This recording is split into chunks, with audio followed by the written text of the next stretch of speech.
বিয়ে উপলক্ষে শপিং করা, ফুল কিনা, রান্না বান্না, ঘর ডেকোর, সুন্দর একটা কেক নাও, সবকিছুর পরে যখন ঝগড়া লাগে তখন কি আর বিয়ে হওয়াটা পসিবল? সেই স্টোরি আজকে আপনাদের সাথে শেয়ার করব। তাহলে চলুন শুরু করি। তো আমরা গিয়ে শপিং এ চলে গেলাম। আমাদের শাড়ি কেনা হয়ে গিয়েছে, এখন আমরা অর্নামেন্টস ম্যাচিং করছিলাম, বাট আমাদের শাড়ির সাথে কোনো অর্নামেন্টসই ম্যাচিং হচ্ছিল না। তাই চিন্তা করলাম ঠিক আছে এটা স্কিপ করি। তারপরও এই জিনিসটা দেখে মনে হচ্ছিল নেই, বাট এত বেশি ছোট লাগছিল, মনে হচ্ছিল যে গলা অর্ধেক বের হয়ে থাকবে, ফুল গলাটা কভার হবে না, যার কারণে এটা আমাদের নেওয়া হয়নি।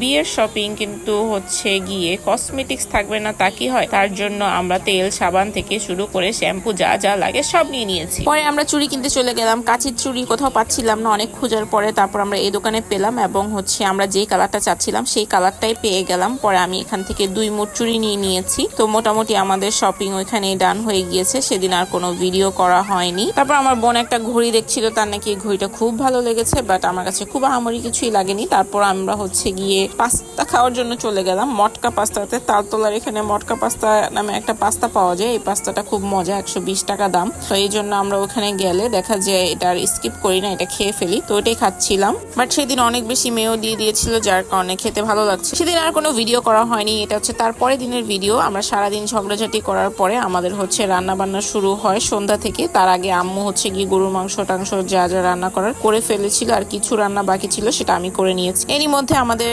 অ্যানিভার্সারি গিফট চলে আসছে। সরি, এতক্ষণ তো বিয়ে বলছিলাম, অ্যাকচুয়ালি আমাদের বিয়ে না, আমাদের 6 ইয়ার অ্যানিভার্সারি ছিল। তো অ্যানিভার্সারি গিফট উপলক্ষে খালামণি এই ফ্রেমটা আমাদেরকে গিফট করে। পরে এটা লাগানোর জন্য আমরা হাতুড়ি নিয়ে দাঁড়িয়েছিলাম এবং সেটা আমরা ফিক্স করে ফেলেছি। এবং বাই দ্য ওয়ে, আমরা সকাল থেকে বিকাল পর্যন্ত ঝগড়া করার পরে তারপর আমাদের মুড ভালো হয়েছে, তারপর আমরা সব কাজ করেছি। ঝগড়ার আগার রিজনটা আমি যে কেক কাটবো, কেক কাটার কোনো সেটআপ ক্রিয়েট করা হয়নি, এই জন্য আমি ঝগড়া করছিলাম। কারণ আমার কথা গিয়ে যেটাই করো ভাই প্রপার ওয়েতে করো, নাহলে করোই না। কি আর বলার, ছেলে মানুষ সবকিছু নাকি পারে না, এটা বলেই তারা পার পেয়ে যায়। সে অনেক মানানোর পরে আমি তারপর মেনে তারপর সবকিছু সুন্দরভাবে করলাম। এর মধ্যে এক এক করে আমার সব গেস্টরা চলে আসছে। গেস্ট বলতে কেউই না, আমার খুব বেশি ক্লোজেস্ট পার্সনরাই আসছে। আমার ক্লোজ পার্সন ছাড়া সেদিন কেউই ছিল না আমার প্রোগ্রামে। সো তারা যখন এসে পড়েছে, তারা গিয়ে প্রথমে ডিনারটা করে নিয়েছে। একজন তো অনেক দূর থেকে এসেছে, যার কারণে একটু আমরা আর্লি করতে চাচ্ছিলাম, বাট ফাইনালি আমরা আর্লি করতে পারিনি। আর্লি কোনো কিছুই সম্ভব হয় না। তো আমাদের খাবারের মেনুতে ছিল পোলাও, রোস্ট, টিকিয়া, গরুর মাংস,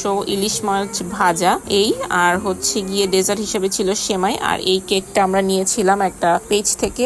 আপনারা যদি কেউ চান তারা কমেন্ট করবেন, আমি আপনাদেরকে লিঙ্কটা দিয়ে দিব। খুব কম প্রাইসের মধ্যেই আপু কেক বানিয়ে থাকে এবং কেকের টেস্টটা অনেক বেশি ভালো হয়। আপনারা যারা নিতে চান তারা চাইলে নিতে পারবেন। তারপর আমরা ঝগড়াঝাটি বাদ দিয়ে মিল মহাব্বত করে রেডি হয়ে আমরা সবাইকে ডিনার করে আমরা কেক কাটিং শুরু করে দিয়েছি। তো এখানে আমার পিচ্চি তো ডান্স করছিল, তার কেক অনেক পছন্দ, যার কারণে সে কেক দেখে অনেক বেশি খুশি হয়ে গিয়েছে। ঝগড়া ভালোবাসা এগুলা করতে করতে আমাদের 6 বছর পার হয়ে গিয়েছে। আশা করি সামনের দিনগুলো খুব সুন্দরভাবেই যাবে। আপনারাও আমাদের জন্য দোয়া করবেন, আমরা যাতে 6 বছর না, একদম জীবনের শেষ দিন পর্যন্ত একসাথেই থাকতে পারি। কোন রিলেশনে খুনসুটি হয় না বলেন? সব রিলেশনেই খুনসুটি হয়। সো একসাথে থাকতে গেলে ঝগড়াও হবে, ভালোবাসাও হবে, কিন্তু ভালোবাসাটা কম হওয়া যাবে না, ভালোবাসাটা বেশি, ঝগড়ার পরিমাণটা কম হতে হবে।